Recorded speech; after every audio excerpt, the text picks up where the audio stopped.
लाहौर में 19 साल लड़की को कत्ल करने वाले सौतेले बाप को गिरफ्तार कर लिया गया।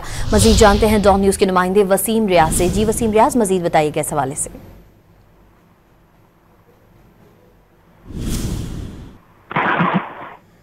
वसीम से राब्ता बहाल करने की कोशिश करेंगे। आपको बताएं, लाहौर में 19 साल लड़की को कत्ल करने वाले सौतेले बाप को गिरफ्तार कर लिया गया है।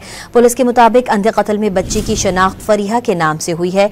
पुलिस ने वारदात के कुछ ही घंटों में कातिल को गिरफ्तार कर लिया। आपको बता रहे हैं, लाहौर में 19 साल लड़की को कत्ल करने वाले सौतेले बाप को गिरफ्तार कर लिया गया है। मजीद जानते हैं वसीम रियाज से। जी वसीम रियाज, बताइएगा पुलिस का मजीद क्या कहना है।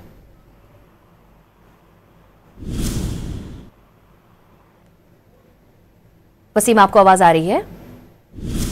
वसीम से राब्ता बहाल करने की कोशिश करें। 19 साल बच्ची के अंधे कत्ल की वारदात थी, जिसका ड्रॉप सिंह जो हो गया। पुलिस ने तहकीकात शुरू की तो मुलजिम तक पुलिस जो है वो पहुंच गई। मुलजिम बच्ची का सौतेला बाप जो है वही निकला, जिसने बच्ची फरीहा को जो है वो कत्ल किया और कत्ल करने के बाद लाश को जो है वो कूड़े के ढेर में फेंक दिया।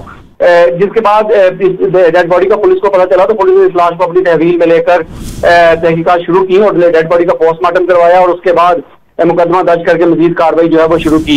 इसमें जो बच्ची का हकीकी वालिद है वो भी इस वारदात में शामिल है और बच्ची का सौतेला जो बाप है वो भी इस वारदात में शामिल है। पुलिस का कहना है कि जो सौतेला बाप है उसको गिरफ्तार कर लिया गया है, जबकि हकीकी बाप की गिरफ्तारी के लिए कार्रवाई जारी है। जल्द उनको भी गिरफ्तार कर लिया जाएगा। मुलजिम से मजीद तफ्तीश जारी है। तफ्तीश में मजीद इंकशाफात जो है वो सामने आएंगे। जी वसीम रियाज अपडेट कर रहे थे, आपका बहुत शुक्रिया।